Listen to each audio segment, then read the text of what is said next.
Monsignor, allude or explain more why the church does not approve horoscopes and tarot cards and Ouija boards. Why is that?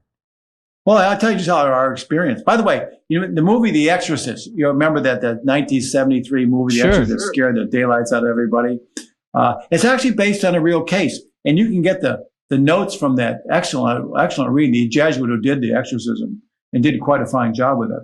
It was a boy, right? It wasn't really a girl. He died just a couple years ago. He lived in Maryland, and he was fine. He was anonymous. He lived in Maryland. He worked for the government, had a good life and kids and family, and just passed away. God rest him. But he had gotten possessed by using a Ouija board. And I had one mother rail me out some time ago. She said, "Oh, you worry about these Ouija boards. There's nothing wrong with them." I'll tell you, he found out otherwise. The problem with all those things is there are spiritual realities.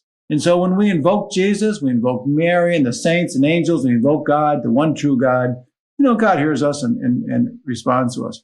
When we start invoking these pagan gods, which are no gods, or these nameless spiritual realities like Reiki, whatever, the bishops have condemned Reiki. Why? Because you're invoking these nameless spiritual energies, and who's going to answer? Oh, there's the earth goddess is going to answer. Yeah, right. Or the sort of pagan. No. What answers those non-Christian prayers? Probably it's going to be Satan if you're not careful. You keep dialing that number with tarot cards or Ouija boards or magic or whatever. Satan's eventually going to answer that call. So pretty much, I mean, the church is opposed to this because it's really a portal, right? It's a portal. No question about it. We're trying to protect people. I mean, it's not that we're being sticks in the mud. We're trying to protect you from yourself. And the problem with a lot of these young people today, they're practicing witchcraft, and they say, well, okay, I can protect myself from demons. I'm going to draw this circle on the ground and throw some whatever and say some little magic incantation. I'm going to be protected from demons. Nonsense. You think you can practice this magic and write a circle on the ground and be protected from demons? They'll say, oh no, I experienced it. I realized I saw the demons outside the circle screaming, couldn't get in. No, they're jerking you around. They're playing with you. They're playing you. And people don't realize it. That's why it's so dangerous. And by the way, doing what we call divination, tarot cards, occult, witchcraft, magic, all that kind of stuff, the demons associated with that are particularly difficult to get rid of. When we have someone who comes to us, I've had several people who practice witchcraft for 10 years. I mean, it actually takes years to scrub them up and get rid of that stuff.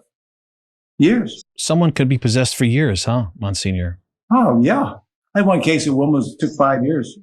The family was doing abortions, So, so when you're involved in this serious evil, you give the demons a real. So there's some real things you don't want to do. Of course, a pact with Satan of any sort. You give me this, I'll give you that. Do it with blood. Do it with money, whatever. A contract, whatever. That's about as bad as it gets. Number one, or divination, some sort of witchcraft and magic.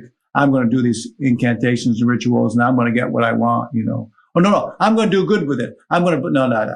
You can't do good with evil means. Yeah. Magic, but ipso facto.